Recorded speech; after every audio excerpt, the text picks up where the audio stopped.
Fala pessoal, seja muito bem-vindo, seja muito bem-vinda. Fiquei um tempinho sem postar nada, porque de fato assim, eu falo algo quando Deus ministra algo no meu coração e de alguma maneira me dá paz para mim transmitir isso, né? Porque por mais vezes que a gente possa não entender, tem coisas que Deus fala particularmente conosco em alguns momentos e nem tudo tem que ser compartilhado de repente, né? Então eu busco estar meio que sensível a isso, com muito temor.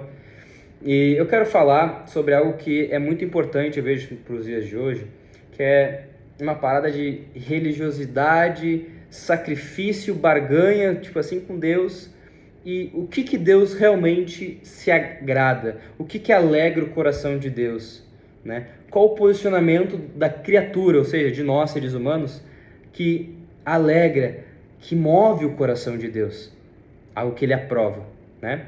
E para a gente meditar nisso, vamos lá não, né? Tu pode também só me ouvir, depois pode meditar. Eu vou falar o capítulo, o versículo, para caso tu queira ler depois, né? E também pedir para que Deus fale contigo, enfim.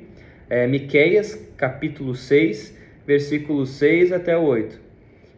Miqueias, aqui o profeta, ele vai trazer um questionamento, inspirado pelo Espírito de Deus, ele mesmo vai dar a resposta no final. E é o seguinte: com que eu poderia comparecer diante do Senhor e curvar-me perante o Deus exaltado? E ele faz aqui uma interrogação, uma pergunta. O que ele está querendo dizer com isso? Ele começa com um questionamento. O que eu poderia fazer para que Deus me aceite? Resumindo, é isso.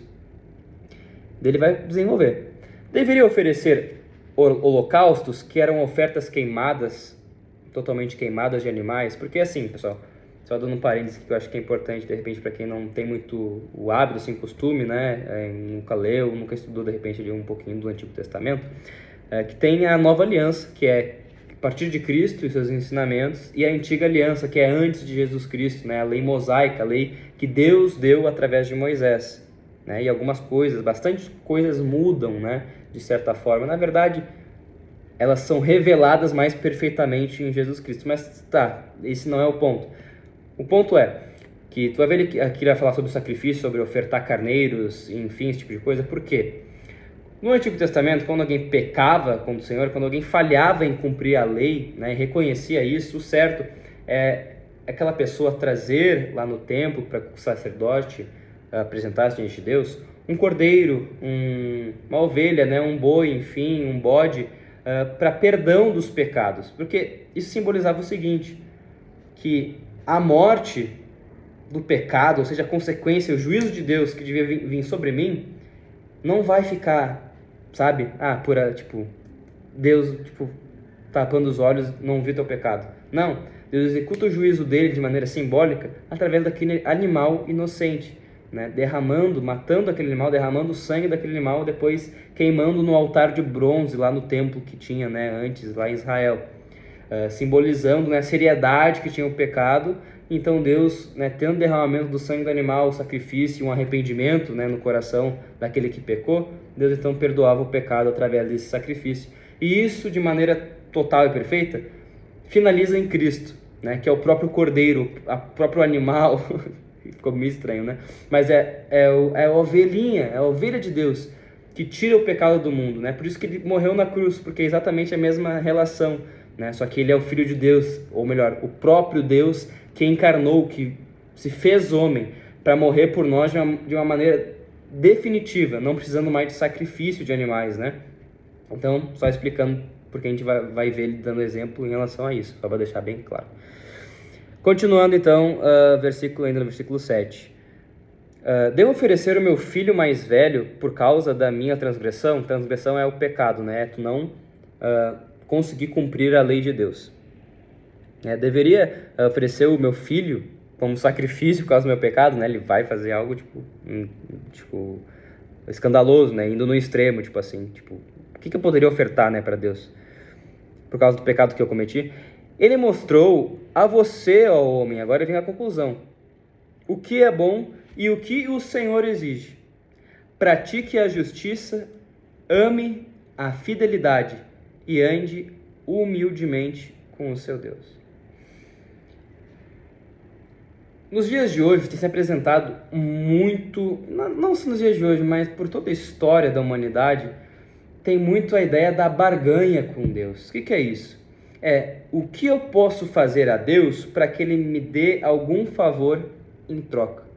Só que o Deus bíblico, o Deus que a Bíblia apresenta, o Deus verdadeiro, Ele não se alegra com barganha. Ele não é um Deus barganhador, se assim podemos dizer, né?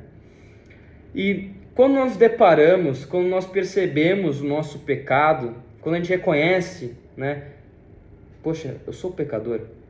Poxa, eu pequei hoje, fiz tal coisa. Poxa, eu estava na rua, eu olhei para uma pessoa, desejei ela de uma maneira impura. Poxa, o pessoal ali do mercado ali me deu um troquinho a mais e percebi, não devolvi, não vai fazer muita diferença. Poxa, eu desonrei meu pai e minha mãe. Poxa, eu me irei contra aquele meu colega de trabalho, desejei algo ruim, desejei ódio sobre a vida dele, enfim, diversos pecados. Quando nos deparamos com o pecado, qual a atitude que Deus espera de nós? E eu quero começar pela última que ele cita, né? A maneira ali regressiva. Ele vai falar, ande humildemente com seu Deus.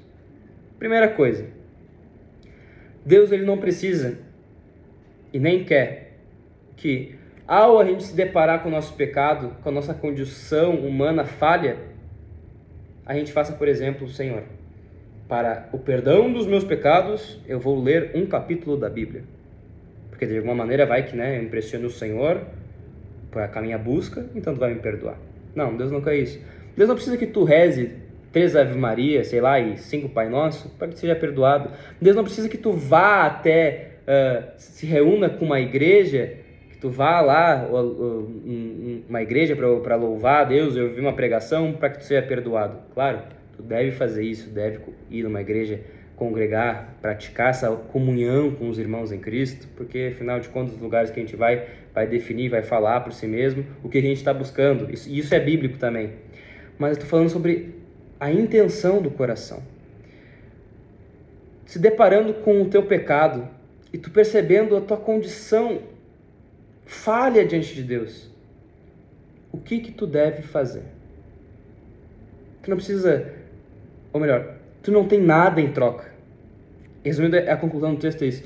Tu não tem nada em troca que tu possa dar em troca para que Deus te conceda perdão, a não ser um coração sincero e arrependido. Não é o que eu posso fazer para que Deus me perdoe, mas como eu devo me portar para que eu alcance o prazer de Deus, eu alcance o favor de Deus, a alegria de Deus. O que eu posso fazer para alegrar a Deus? Ele vai falar sobre andar humildemente com Deus. Então, primeira coisa, quando a gente reconhece que nós somos pecadores, ou quando nós pecamos na caminhada aí com Cristo, já decidimos seguir a Jesus, pecamos no meio da caminhada, ou seja, no primeiro momento que cai, né, aquele véu, a gente percebe, caraca, eu pequei contra Deus. Deus, em primeiro lugar, pede humildade, o ato de se humilhar diante de Deus, reconhecendo que nós, seres humanos, somos maus, mas Deus é bom. E o salmista Davi vai dizer que um coração quebrantado, um espírito contrito, o Senhor não desprezará. O que Deus ele não quer que tu faça orações já manipuladas. Deus ele não quer sacrifícios religiosos, ele não quer que tu veja numa tabelinha de regras, eu vou colocar uma garrafa de água no meu bidê para que eu consiga abandonar esse pecado, não. Deus ele precisa somente de um coração sincero diante dele. Pecou contra o Senhor, tu quer Cristo, está no pecado, quer sair do pecado? Pai, eu preciso de ti, me ajuda. Deus ama um coração humilde. Deus ama alguém que expõe a sua ferida, porque Ele tem a cura, afinal de contas, Ele que tem Ele é o médico dos médicos. Ele tem o poder para nos curar, então a gente deve expor nossa ferida para que Deus cure. E expor a ferida, reconhecer, Senhor, eu sou mau, Senhor, eu quis fazer tal coisa, Senhor, eu fiz tal coisa, e te peço perdão, me ajuda, me levanta, porque eu sei que o meu levantar só é possível se tua mão alcançar a minha e tu me colocar de pé. é reconhecer a necessidade que temos de Deus. Primeira coisa que Deus se agrada. A outra coisa é praticar a justiça. Pequei, me arrependi, reconheci diante de Deus, vou buscar praticar a justiça. Como eu busco praticar a justiça? Lendo a palavra. A Bíblia vai dizer no Salmo 119, lâmpada para os meus pés é a tua palavra e luz que clareia o meu caminho. Quer evitar de tropeçar? Medita na palavra de Deus. Também diz no Salmo 119, guardei no meu coração a tua palavra. Qual palavra? A palavra de Deus. Bíblia. Para não pecar contra ti. Então, Deus quer que nós pratiquemos a justiça. Deus não quer 10% para que seja perdoado. Apesar de que dar o dízimo, contribuir com a igreja, seria o termo mais certo. É bíblico, é bênção. Mas falando, novamente, intenção de coração. Deus não precisa de sacrifícios. Precisa de um coração. Um coração que quer a Deus, que se arrepende, ele vai buscar praticar a justiça. E como eu vou saber o que é justo diante de Deus? Conhecendo a revelação do coração de Deus, que se revela na Bíblia, nas Escrituras. Então medite na palavra de Deus, leia a Bíblia, e o Senhor, o Espírito dele vai te orientar. E pede forças para que tu pratique, não somente seja um leitor, mas um praticante da palavra de Deus, porque essa é a vontade dele para nós. E ele vai falar, ame a fidelidade. A fidelidade é permanência. Eu reconheci que sou pecador. Me aproximei de Cristo através da palavra. Agora andarei em fidelidade. Fidelidade. E fidelidade não está associado com sentimento. Muita gente não vai sentir vontade de ser fiel a Deus. Na maioria das vezes a gente vai querer o pecado mesmo, porque nosso coração está inclinado para o pecado. Mas à medida que a gente conhece a Cristo, ou melhor, quando a gente aceita Cristo de maneira verdadeira, o Espírito de Deus entra em nós, habita em nós e começa a direcionar nossa vontade para as coisas do céu também. Mas é normal que a gente perceba a luta interior entre o pecado e a bondade, entre a impureza e a pureza, entre a santidade e a impiedade, entre a maldade e a bondade, enfim. A gente vai perceber essa luta interior. E vence essa luta quem está mais alimentado. É uma luta difícil, é uma guerra mais veroz do que qualquer uma que pode ser feita, travada com arma, com espada. É uma guerra que acontece aqui, ó, no campo da mente. Meu pai estava me ligando. É difícil, não é fácil. Mas se nós se revestirmos dessa armadura que Deus nos dá, nos apresenta através da palavra, é possível perseverar, é possível ter fidelidade, andar com um compromisso constante diante de Deus. Então, de uma maneira assim mais descontraída, assim, não tão estudiosa, né? Enfim, deixando o Senhor assim falar, assim, enfim, com o que Ele está colocando aqui na minha mente, eu te chamo para tu buscar o Senhor, para tu se aproximar desse Deus, sabendo que Ele não é um Deus de barganha, não é um Deus que tu, como eu ia falar, mas vou cuidar mais. Deus, antes de querer te dar, às vezes, portas de emprego, antes de Deus querer, sei lá, fazer qualquer coisa boa materialmente na tua vida, Ele quer perdoar os teus pecados, Ele quer te dar um novo coração, um coração que é inclinado para a vontade dEle. É isso que Deus quer. Não tema a Deus porque eu vou pecar contra Deus e por isso vai dar errado as coisas no meu trabalho. Eu vou pecar contra Deus e eu estou arrependido porque eu vou perder a minha bênção. Não. E muitas vezes eu já pensei isso. Nosso coração maldoso, ruim, pecador, é inclinado para esse tipo de pensamento. Muitas vezes. Falo para mim mesmo.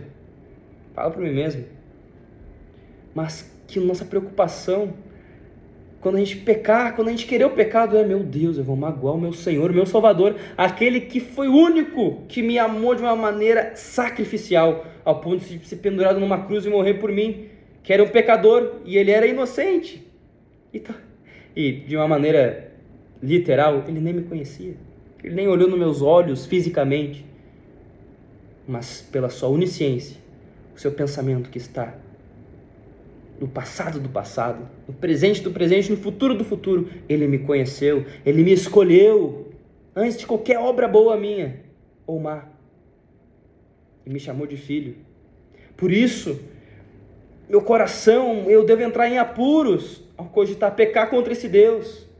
E quantas vezes a gente não tem esse santo temor, quantas vezes que eu não tenho esse santo temor, mas que a gente busque a fidelidade, o direcionamento e o discernimento, o entendimento que vem de Deus através da Escritura, e que o Senhor coloque temor, em nome de Jesus. Se chegou até aqui, Deus coloque temor no teu coração, para que tu não peque contra Ele, que tu venha amar a justiça, assim como o Senhor ama a justiça, e que tu venha odiar a iniquidade, como Deus odeia a iniquidade, que tu venha odiar o pecado, odiar a prática do pecado, que tu não venha suportar ficar na lama, no poço do pecado, e que teu coração, pelo poder do Espírito Santo, venha desejar hoje, mais uma vez, a Deus, ainda que seja difícil, ainda que a batalha esteja cerrada, que tu escolha permanecer com fidelidade a Deus e andar humildemente com Ele e a praticar a justiça, porque Deus promete para nós um santo galardão, que é o céu. E isso não é por obras humanas, não é pela nossa bondade, porque nós somos miseráveis, temos pensamentos impuros, temos intenções falsas, muitas vezes, mas somos salvos sim pela graça, pelo presente gratuito da cruz. Basta nós crermos, se arrependermos e pelo poder do Espírito Santo e também por competência nossa, buscarmos uma nova vida, uma vida que o próprio Espírito concede a nós. Uma vida que antes era fundada no pecado e desejava somente as coisas do mundo, as coisas passageiras, começa a se preocupar com aquilo que é eterno. E Deus, Ele ama isso. Deus te abençoe.